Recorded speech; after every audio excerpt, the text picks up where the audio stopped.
Baik, terima kasih. Assalamualaikum warahmatullahi wabarakatuh. Selamat pagi, salam sejahtera untuk kita semua. Om Swastiastu, a very good morning to all of you.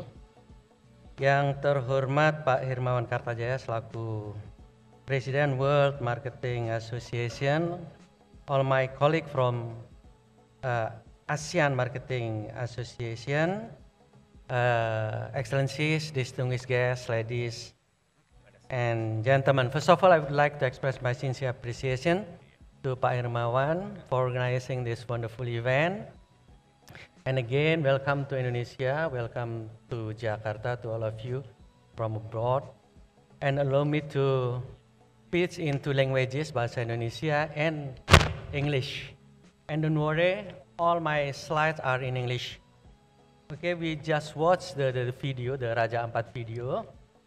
This is developed by Nomad actually, and as you know that we have 100 or even 1,000 the place like Raja Ampat, so it is almost impossible. As you know that we have 17,000 islands and 75,000 villages, so it is almost impossible to develop Indonesia with the ordinary way, with the ordinary hotel, resort, etc. It's why we need an unusual way to develop a destination in Indonesia. One of the unusual way is the nomadic, and it is very suitable for millennial actually, since the demand of nomadic tourism is very huge. Okay, next. Okay, let's start by the breaking news. Tourism in Indonesia is growing. Is in the top list of the fastest growing tourism in the world. It is growth by 22%. It means we are growing 3 times compared to the regional growth and the global growth. The regional growth is about 7% and the global growth is about 6.4%. So that's much higher compared to the market. That's the one. I would like to say that in Indonesia, the tourism industry is very good to invest. Okay, second. Next. The second, I'm lucky since the president is very committed in tourism. Tourism is stated as a leading sector in Indonesia 4-5 times. It is stated clearly in our rencana kerja pemerintah, annual work plan of the government. It's already 5 times tourism is stated as a leading sector. It means all the ministry and institution must support tourism in Indonesia. It's why since we have 10 new Bali, for example, all ministries and institution must support tourism industry. Okay, and the third, next. Tourism live nation brand. You know that the wonderful Indonesia in 2016 received 46 awards, and in 2017 received 27 awards, and in 2018 received 30 awards, and in 2017 we received the best destination in the Asia Pacific. And then travel and tourism, the ranking is from 70 to 50, and now the rank of 42. I would like to say that tourism is one the contributing who lived in our nation brand. Okay, next. Okay, this is our goal, the target from President. For international tourists, our target is 20 million in 2019. It means we have to grow at least by 20% per year. And the second, we had to create 10 new Bali. Why? Because in Indonesia, we only have 3 main destinations. They are Bali contributing 40%. So if we have 10 million international tourists, it means 40% is coming from Bali. 30% coming from Great Jakarta, and 20% coming from Capri, Riau Islands. So these three main destination contributing 90% in one hand. On the other hand, we have 100 of destination. That means the 100 destination only contribute 10%. That's why we have to develop 10 new Bali, starting from Lake Toba in North Sumatra until Morotai in North Maluku. Okay, next. Okay, this is the nomadic tourism. In the beginning, we are thinking the nomadic tourism is like a temporary solution, but we believe that this temporary solution, it will become the permanent solution. Nah, ini agak susah ini, saya jelaskan bahasa Indonesia, nanti tolong Pak Hermawan jelaskan dalam bahasa Inggris. Makanya saya mohon, saya terakhir di Rutelkom 10 tahun sebagai komisaris Telkomsel. Saya dengan mudah bisa menebak 90% orang di ruangan ini menggunakan prepaid card. Karena memang demikianlah naturally. Setiap operator, their customer, 98% of them are the prepaid customer. Anda tahu lahirnya prepaid customer? Dia temporary solution untuk temporary visitor, namanya backpackers ketika itu. Jadi kalau ada backpackers ke Indonesia, anak-anak muda tuh biasanya uangnya nggak begitu banyak, teleponnya nggak punya apa-apa, ketika datang ke Indonesia kita kasih nomor telepon. Itu lahirnya itu. Pertama digunakan oleh Wisman. Dulu ada istilahnya roaming. Kalau kita di Jakarta nelpon ke Surabaya bayar. Nah, digunakan oleh Wisnus. Kita dari telecommunication company mengira bahwa itu adalah temporary solution. Tetapi in short ya, apa yang terjadi selanjutnya? 98% customer-nya Telkomsel itu adalah temporary itu atau prepaid customer, which is temporary customer. Dan yang 98% itu tidak pernah turun angkanya. Lalu apakah kita masih menyebut prepaid services itu sebagai temporary solution? Tentu tidak. Maka saya sebutkan dia adalah permanent solution. Maka tagline-nya lebih susah lagi nih dalam bahasa Indonesia soalnya. Tagline yang saya buat untuk nomadic tourism adalah solusi sementara sebagai solusi selamanya. Jadi saya sudah bisa nebak. Saya ingin mengatakan begini, kalau di telekomunikasi dibuat itu tidak sengaja, saya ingin di pariwisata itu didesain dari awal.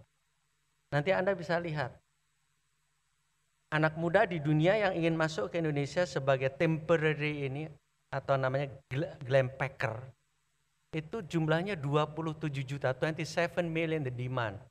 Dan di Indonesia sendiri, jangan heran, jumlahnya adalah 21 juta. Dan itu belum ada yang garap.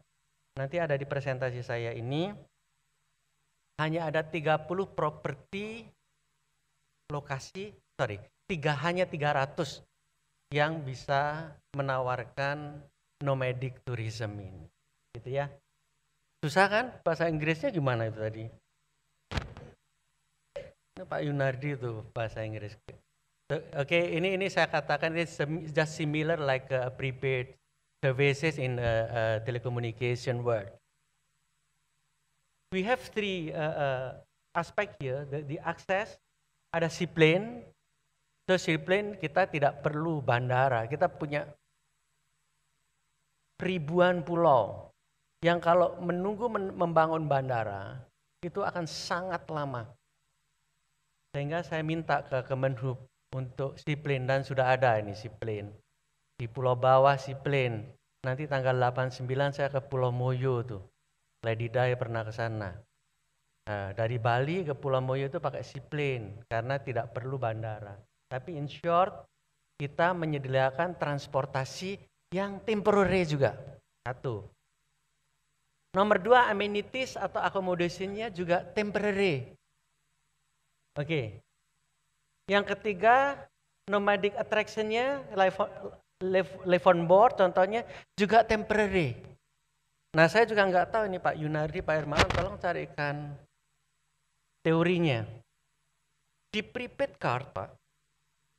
Prepaid card itu adalah sesuatu yang semakin bebas. Anda beli, Anda buang boleh. Oke? Kata-kata saya begini, semakin Anda tidak diikat, Anda semakin terikat. Bingung nggak, Bang? Saya selalu katakan ke Pak Hermawan, bos saya ini yang nulis buku saya, kalau sudah paradoks, Taufik, pasti benar. Oke? Semakin kamu tidak mengikat, akan semakin terikat. Nah, itu bahasa Inggrisnya juga susah itu tadi. Saya katakan gini nih, saya berikan analogi. Kalau di ruangan ini tidak disediakan pintu keluar, maka kamu akan cenderung ingin keluar terus. Tetapi ketika di ruangan ini disediakan pintu keluar yang besar, maka kita akan nyaman di dalamnya. Itu enggak ada itu teori marketing itu. Susah ini bahasa Inggrisnya juga. Tolong dicarikan. Saya meyakini itu. Prepaid Anda tidak diikat, oke? Semakin tidak diikat, nggak usah debat nih. Buktinya 98% kita ini menggunakan prepaid, oke? Yang ini belum terjadi nih, adik-adik milenial, kamu garap nih. Orang semakin tidak kamu ikat akan semakin bagus di situ. Berikan kebebasan. Semakin diberikan kebebasan, semakin terikat dia. Semakin tidak diikat, semakin terikat. Next. Ini nomadic tourism access, udah ya. Tadi contohnya Seaplane. Udah saya buatin. Helicity sudah diluncurin ini sama Pak Menhub nih. Live on board udah tuh. Terus nomadic tourism amenities caravan, saya udah minta izinnya. Glamping pasti suka ini. HomePod, homestay yang bisa pindah-pindah ini udah saya pasang di Danau Toba. Oke terus, nah ini kenyataannya the rise of nomadic traveling. Ada orang Australia udah sampai Pangandaran. Seaplane sudah mentransfer kita dari Batam, orang-orang Singapura terutama, Singaporean, ke Anambas, ke Pulau Bawah di Anambas. Orang Jerman udah jalan-jalan overland sampai Labuan Bajo. Ada hopping di jet ski di Lombok. Nah ini pasarnya udah sedemikian besar. Tetapi belum kita kelola dengan baik. Next.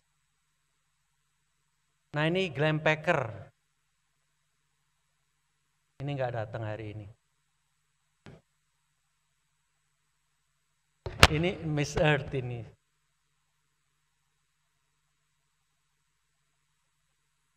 Ini dari Facebook, Instagram nih ya. 27 juta orang datang ke Indonesia. Meskipun aspanya kecil, aspa itu average spending per usernya sangat kecil. Ini Lux Packer, 7.7 million potential inbound to Indonesia. Ini uangnya besar, 23 billion US dollar. Ini silakan main di sini. Ada The Flash Packer 5 juta dengan proyeksi the forex receipt 7 billion US dollar. Ini memang kecil. Tetapi ingat di Telkomsel juga nih, ARPU namanya ARPU kalau di sini ASPA, average spending per user. ARPU-nya Telkomsel, average revenue per user Telkomsel itu hanya Rp35.000. 35.000. 35.000 kalau pakai dolar sekarang $2,5, $3 lah anggap. Apakah dengan ARPU yang kecil ini lalu Telkomsel kecil? Tidak. Dari sisi revenue Telkomsel itu sebulan 6 triliun. 6 triliun. Dari sisi net profit margin NPM, Telkomsel 30%, 30%. Ada anak Telkomsel nggak sini? Kalau turun-turun setelah saya tinggal paling juga 28%.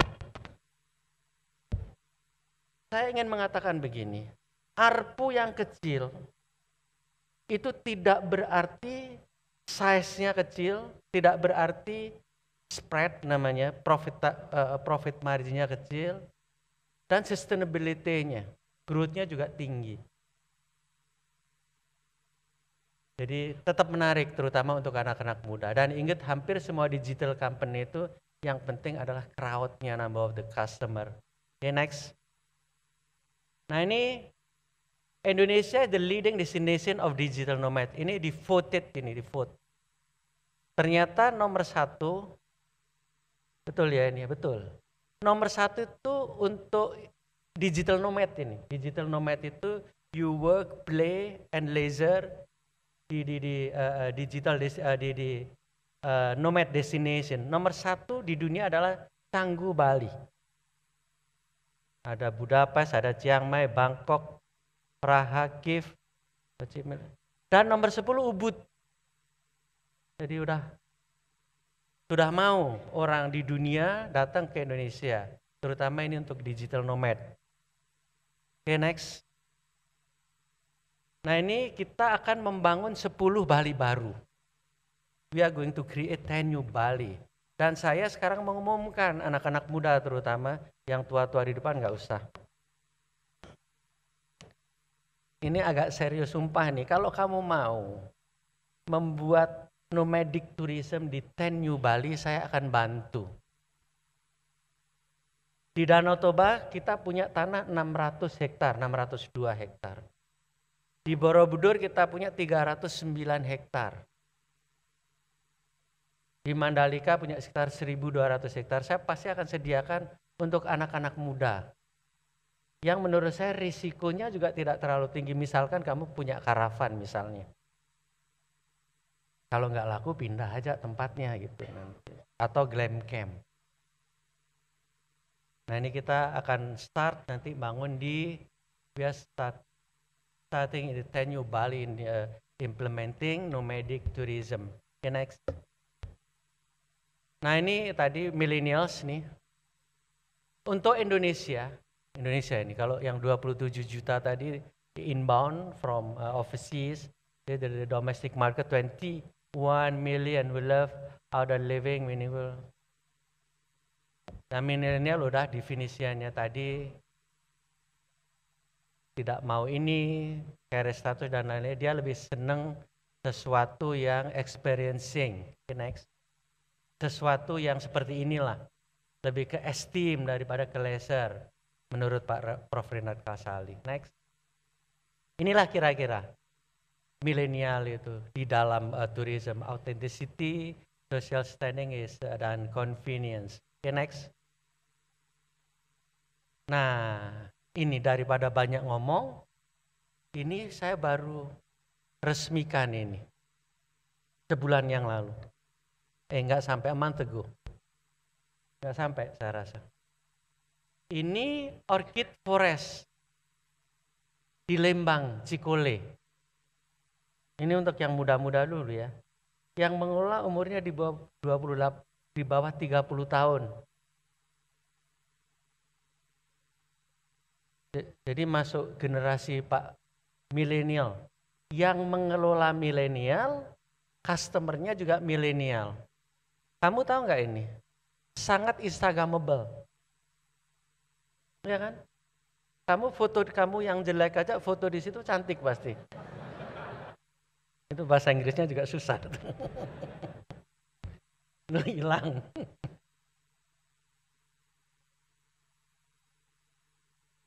Oke, saya terusin ya. Nah ini Orchid Forest case study, 28 tahun. Oke, next. Penutup nih, next. Nah ini penutup. Bagaimana membangun? Nah ini silakan nanti didiskusikan Pak Hermawan. Biar di sini ada hasilnya. Ada experience catalyst, landowner itu perhutani. Perhutani bahasa Inggrisnya juga susah. Investornya anak muda tadi. dan secara operasional sudah untung dia. Lalu nomadic bisa jualan apa? Akses bisa tadi itu. Amenities atau accommodation bisa, oke? Attraction juga bisa. Lalu platform ini belum tersedia. It is not provided yet. The platform khusus untuk yang nomadic. Beberapa ditempelkan di Airbnb dan lain sebagainya. Jadi kita ada kemungkinan di sini. Dan pasarnya sudah ada. Nah ini mungkin demikian dari saya harapkan nomadic tourism ini akan cocok untuk milenial dan dikerjakan juga oleh milenial. Oke, demikian dari saya. Terima kasih. Wassalamualaikum warahmatullahi wabarakatuh.